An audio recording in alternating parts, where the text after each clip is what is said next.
Welcome to Unlock 360, the podcast for champions of public education. Here we explore the connection between leadership, teaching, and learning, and reveal the keys to getting better results for all students. Each episode highlights a change maker who's turning vision into action and creating schools where both educators and students thrive. Welcome back, everyone. I'm your host, Wendy York Davoud, and today we have Tammi Chandler and Julie Faneuf, the Mathematics and Literacy Curriculum Directors of Fitchburg Public Schools in Massachusetts.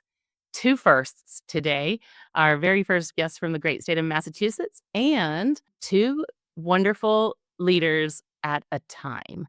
Welcome to the show, Tammi and Julie. Thanks for having us. Will you two please give our audience a brief 30-second introduction of yourselves? Julie, why don't you start us off? Sure thing. So I am the literacy director here in Fitchburg. This is my fifth year here and honored to be part of the team here. Prior to that, had the chance to serve as an instructional coach as and time in the classroom from fifth grade to Title I reading intervention and a little bit of everything in between there. Thank you. Tammi?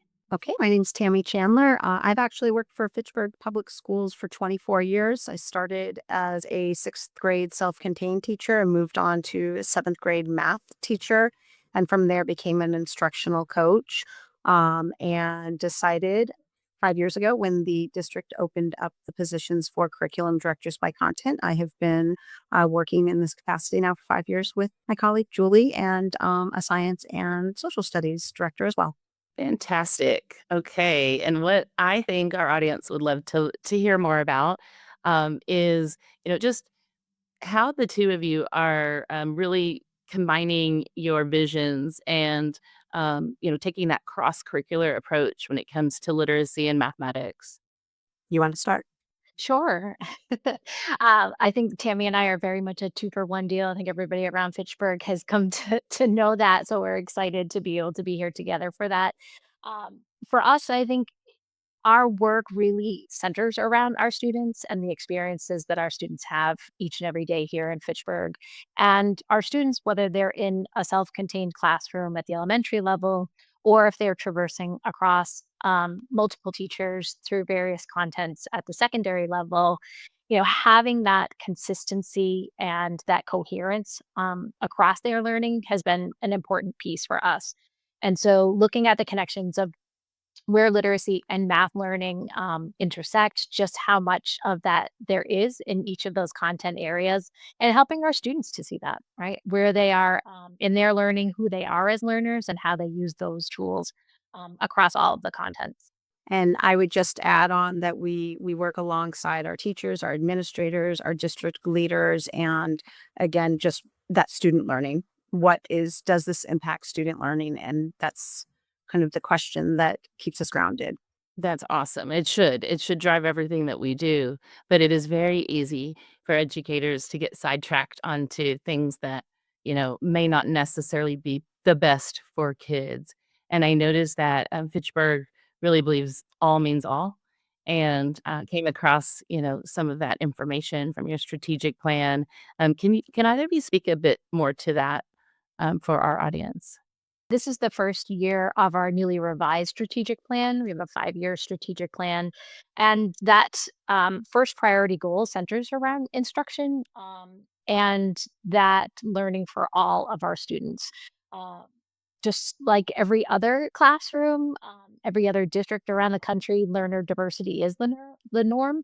And so we are trying to look at how do we intentionally plan knowing that our learners are coming in with a variety of strengths and a variety of places where supports or active scaffolding can allow them greater access and engagement to grade level instruction.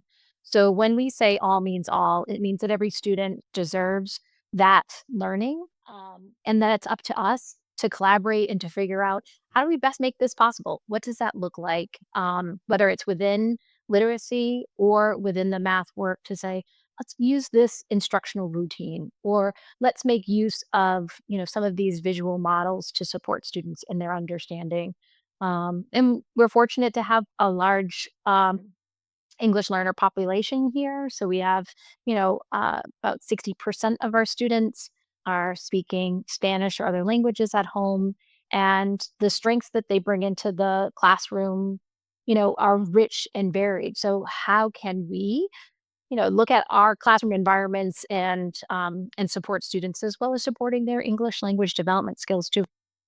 Yes. Okay. And Tammy, is there anything you might like to add to that? No, I think it's exactly that, that we're all connected and that we aren't working in silos or separate, but that we are supporting learning for all of our students and that all stakeholders are involved. It doesn't just live in one area. Yeah, yeah, good. Super powerful. I love the way you 2 described that. And just for the audience, the way the show works is we wanna, really take a look at, the current situations and where districts are headed and how leaders are navigating, their current realities, where they're heading, and, any challenges that you may be facing because most of our audience is, joining us from the field of education and, um facing a lot of the same things, right? So, thank you for sharing that. You both spoke to a culture of collaboration. Tell us what that's like in Fitchburg. So, as part of our goals, we've really been looking at the time that we have together in our schedules and developed a PLC cycle that supports that collaboration and partnership. And that has evolved. I think one of the areas that's really important when kind of pivoting or shifting is to think of it as it grows and revisiting it. So our PLC cycle, my goodness, we have started this 4-week cycle, and then we've gone back to revisit and think about how do we and make sure that student work is at the heart of it, and that again everyone is at the table supporting that and having a goal, and that then drives those look fors and areas that you can come back to the next week. So it's just constantly connected, almost like a little PDSA. So we've been really developing that to support and include everyone at the table, so that it doesn't live with just the classroom teacher, but if you can, to allow this schedule that ensures that everyone's voice is there to be able to speak and advocate for all the students that live in our classrooms. That's great. Do you wanna add anything? Would you like to add, Julie? I would just add into that, I think that our school leaders have really worked hard at scheduling in their buildings so that our ESL teachers, our special education teachers, like Tammy said, all stakeholders are part of those conversations. So when a grade level or content area team is getting together, it is comprised of all educators who are working with students. We have some, co-teaching classrooms. So having that time together to deeply collaborate, plan, to talk through where students are at is a really important part of that PLC cycle. And then, yeah, coming back and then looking to say, okay, what we did in the classroom worked. What does it look like? Not only just in that student work process, but Tammy's had folks that are bringing back observations of what that student learning looked like in process, and that's equally as important as the physical product of that work. Absolutely, yes. That seems to be something that I imagine your audience would agree that sometimes we think it's a product itself, right? That's how we bring in that student work. But as we start to approach this student perspective and to see what behaviors that students are engaging in, and just talking to them, like how did the lesson go, and where was your thinking before they're putting pen to paper, has really been eye opening for us and helps us as we get to the end of the year. You always reflect back and think about what next year will be, and what's that plus one. And that's something that, especially in math, this reasoning, in the math world, it's an answer, and there's a lot of work there of that reasoning that might need to get to, but it's not just the answers. So that revision that happens in literacy is really important and something that we're trying to encourage in the math class, and be a goal for next year. Yeah, it's so important, the reasoning piece, and kiddos really struggle with that, like, not just what do you think or why do you think it, but how is it that your, evidence really connects to your your response or your solution or your claim, right? Super important. And you've both mentioned the PLC cycle. That's not the same for all districts. Can you elaborate a little bit more on what the PLC cycle looks like in Finchburg? So I think the basic structure, oftentimes we think of it as a 4-week cycle, launching with either a look at an upcoming module, unit of study. Um, Really, how do we internalize what's at the heart of that learning? Where is that grounded in the standards? We may do a task, a student task, but teachers are doing that work to better understand what are the expectations here for students. So kind of laying that groundwork in that first week and looking at that and then coming in ready to plan for that second week. So let's take a deeper dive at a lesson to really think through where's this lesson headed in terms of the student learning? How does that fit into a progression? If we look at that, a 5-day progression piece, how is that staircasing up to support students to be able to reach that? And that gets back to that all means all. What does that student learning look like for that? And then what are those instructional look fors that we're going to do as educators in that space and helping students to be able to have those opportunities. And then coming back in, that following week, either we're extending some of that planning or talking through uh, some of the instruction that's gone on and then bringing in that student work. Okay, so now let's take a look at this. What does this mean for our instructional next steps? Sometimes we use a looking at student work protocol to be able to sort through that and to examine the success criteria to see, well, how many of our students were meeting those expectations? Who's approaching it? Who may not be there yet, but what are we seeing in that? What are we seeing in that work? What are we seeing in those learning behaviors and how students were engaged in that reasoning? What did their discourse look like and sound like? As we kind of hear from students in there, and then be able to start that cycle, over again with either a continued focus on an instructional strategy or to shift, if a topic shifts, things like that. Sometimes that can be a little bit different in literacy than in math. We've got more spiral happening there. Yeah. So there are places there where we do kind of deviate. But it does also offer, depending on the time, it might be 35 minutes at the elementary and a 45-minute block at the secondary, but it still gives a small chunk of time of this.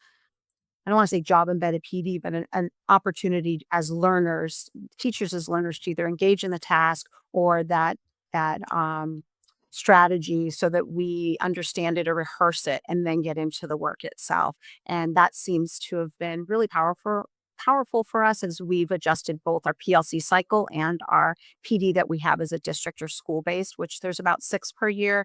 But rehearsing it and living in it as a learner first really gets to in all content areas how we approach and reason in differently.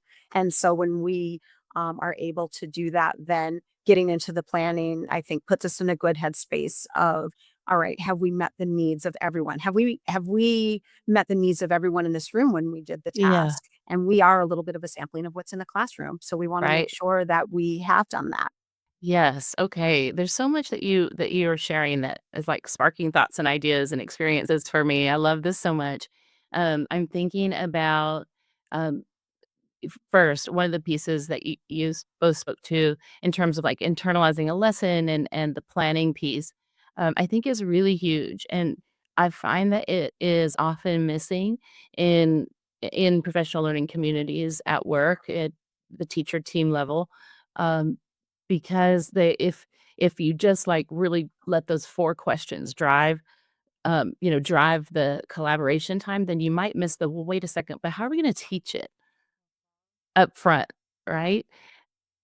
And so I love that, and then the other piece you spoke to about, really analyzing the student work is also huge, and it's I feel, um, I don't know, I've learned so much, after stepping outside of the classroom and putting on a coach's hat about that I wish had been more heavily emphasized in my teacher prep program, in like, how do you really analyze student work deeply to make meaning of it? And I'll share an example with you, with the two of you that is actually a math example, but speaks to literacy and mathematics.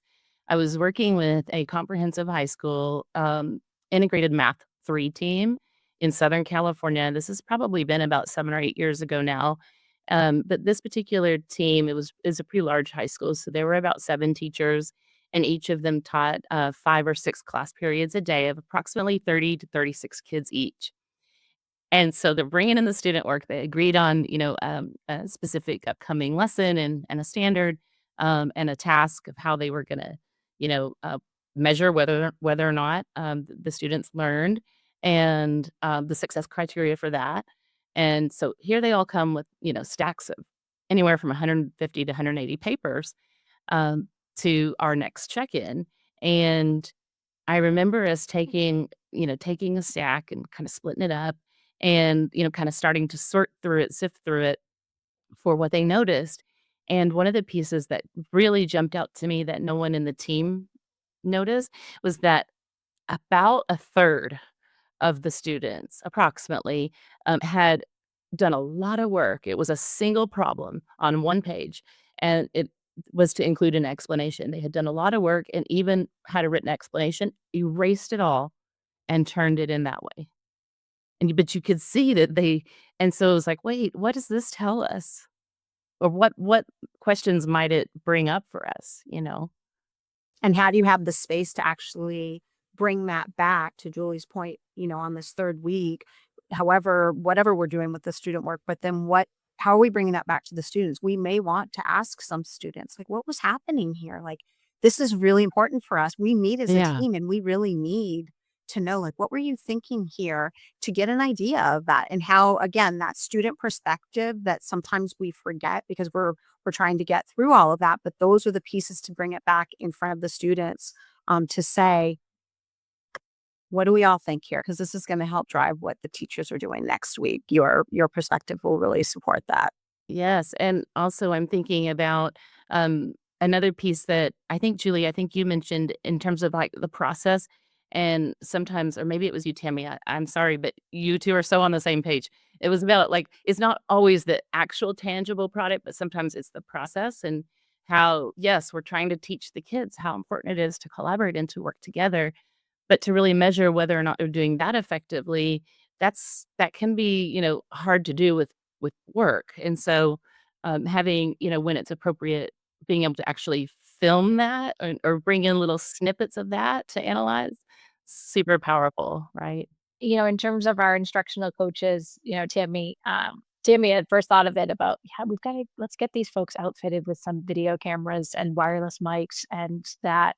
So all of our instructional coaches do have a video set up with a tripod, a camera, those Wow. wireless mics so that they can capture that, right? Whether it's them doing a micro modeling of a lesson or capturing what the teacher is doing, or a lot of times they'll pop those mics down in those student groups and just be able to Awesome. capture, what are students talking about? What does that reasoning, sound like as kids are hashing that out with each other? If students are talking about a text and they're, talking through this character arc and how this character has developed and dealt with these challenges, what does that sound like before kids then are writing an open response to that or placing it in an essay?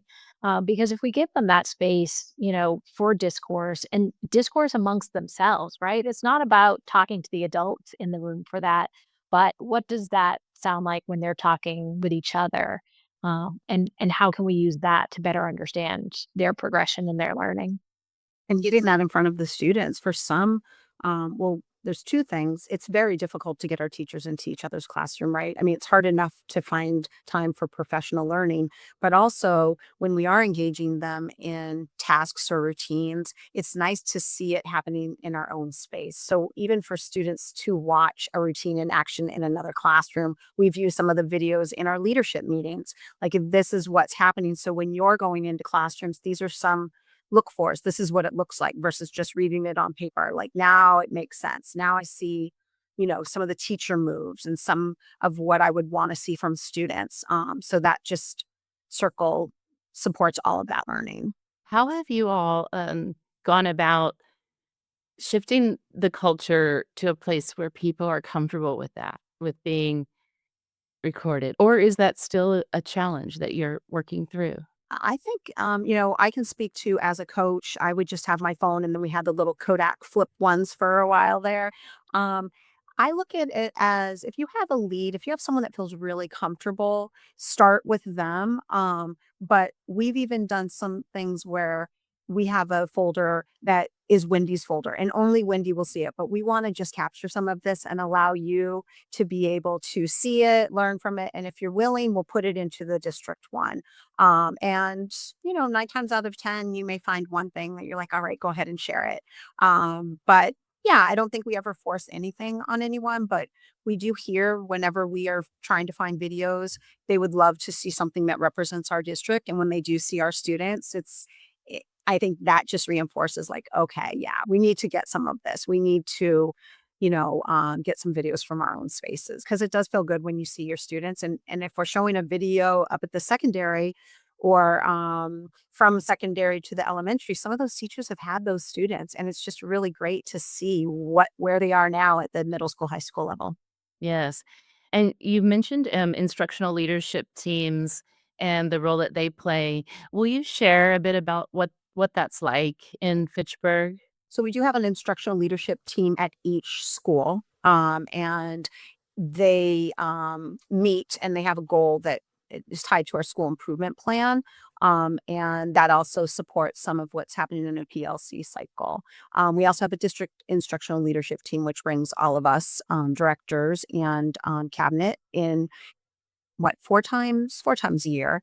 That is almost like a dipstick. Where are we? Let's kind of see, Yeah. what's going on. And again, those are in their infancy stages. They're as we've been doing the PLC cycles and the ILT, we continue to learn how to adjust them and to gear them so that they're connected. And some of that information supports what feedback is given in the classroom and what's happening from either us at a district level at some planning or PLCs.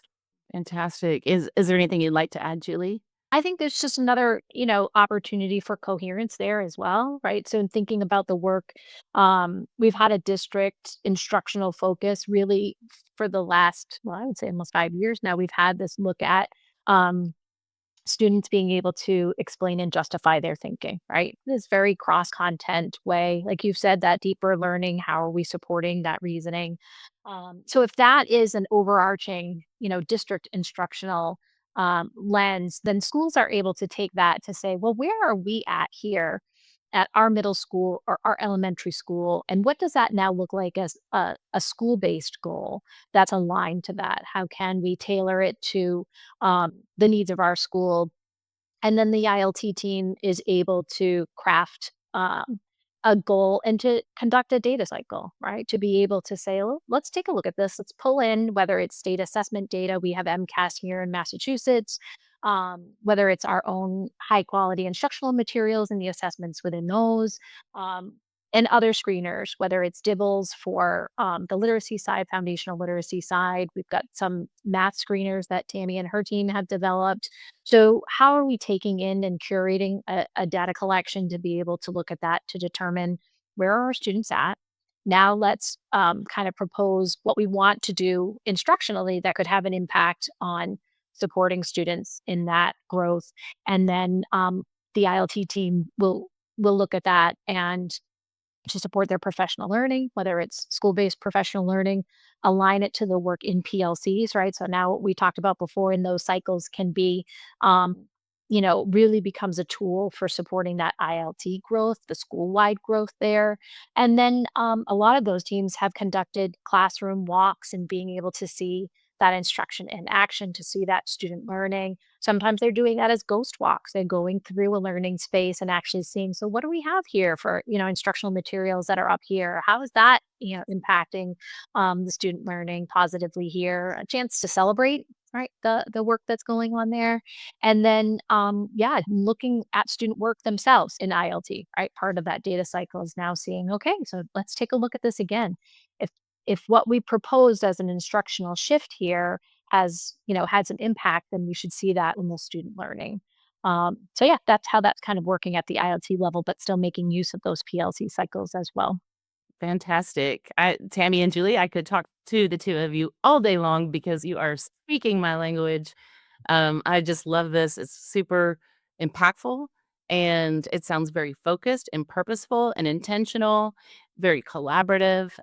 And yeah, it's all coming back to kids and what kids need and ensuring they all get what they need. Love, love, love this.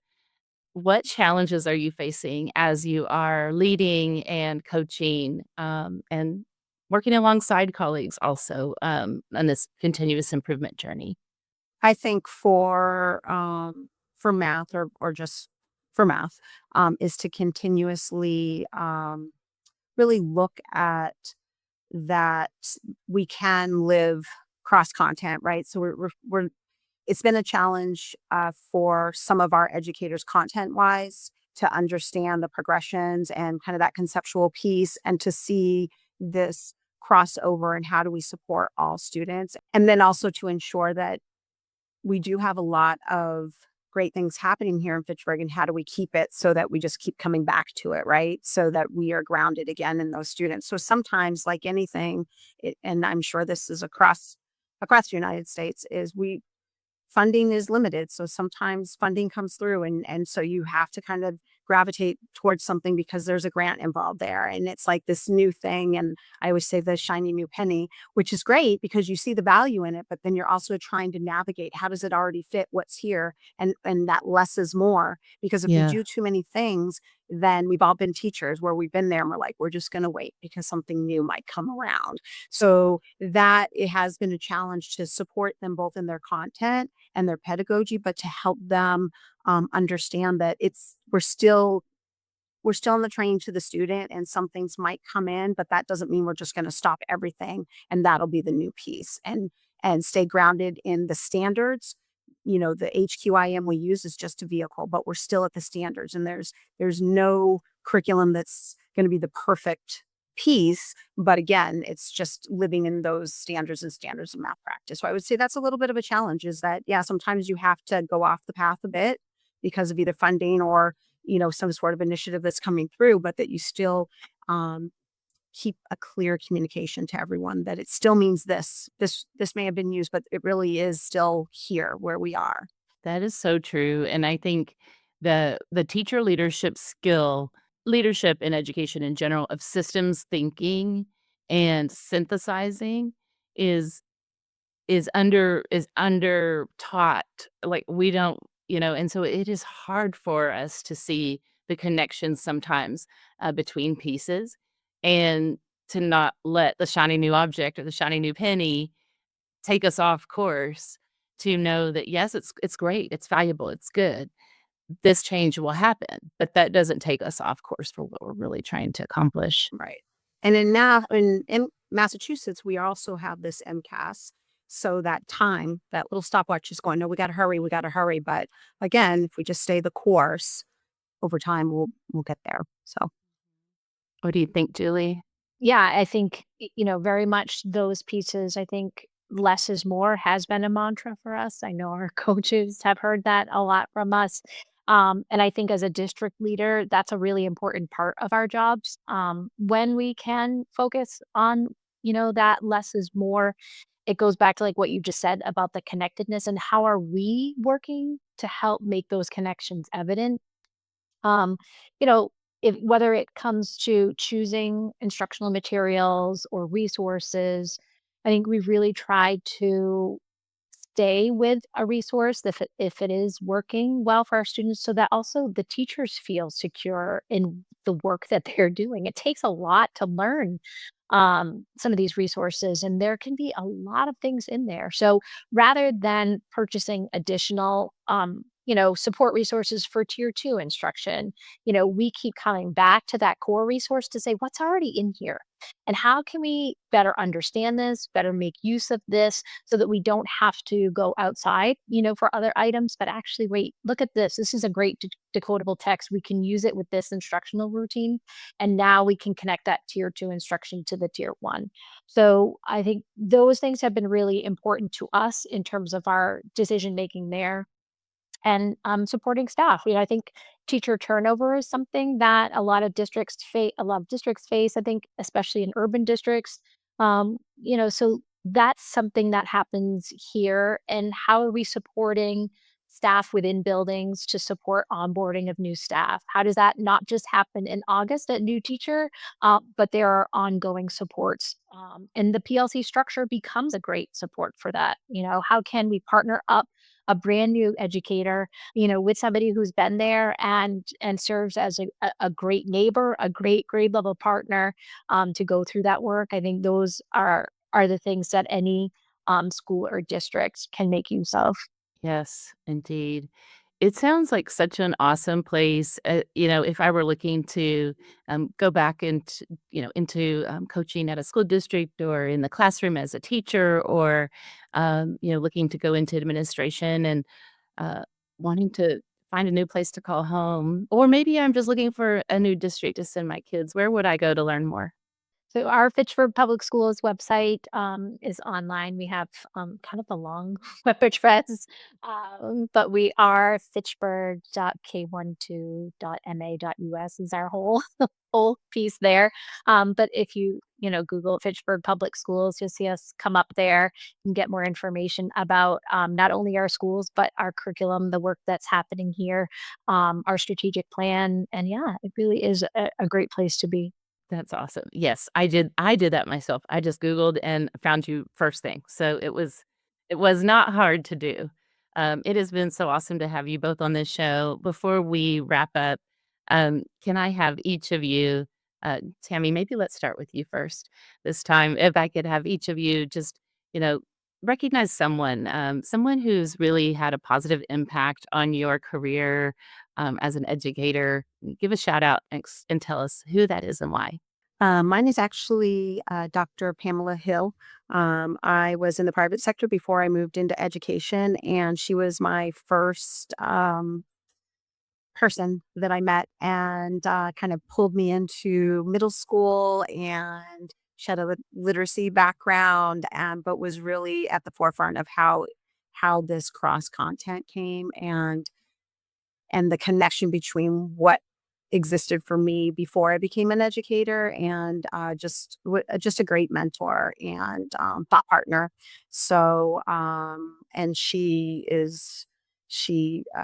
supported a lot of teachers along the way, and yeah, I she said, never forget your roots. And I have never forgotten, and make a lot of decisions putting my teacher hat back on. And I think that's important for all of us, no matter what role, is that we do not forget what it's like to be a student or a teacher. And that was her message. And I have not forgotten that. So big shout out to Dr. Hill. That's awesome. Yes. And Julie? For me, my shout out goes to Al Ganem, who was a former um, boss of mine in multiple districts. I had the chance to kind of follow him to his superintendent role, but he was one who believed in the work that I was doing. He let me make some decisions and choices and said, "Yeah, roll with it. You've got this. You get this." And so that trust was there. And he was always present in the work, walking through buildings, being in those meetings, in there and a fierce advocate for all students and families. So being present and listening to people is something that he has always done really, really well. I hope that you two share this with them. Really special shout outs. And again, thanks for being on this show today. Thank you. Thank you for having us. Of Yes. course. That's a wrap, everyone. Until next time. Thank you for joining us on Unlock 360. If this conversation sparked new thinking, share it with a colleague and keep the dialogue going in your school district. Public education is complex work, and progress happens when leadership and teaching move together. I'm Wendy York Davoud. Until next time, keep building the systems that unlock what's possible, because strong leadership drives deeper learning.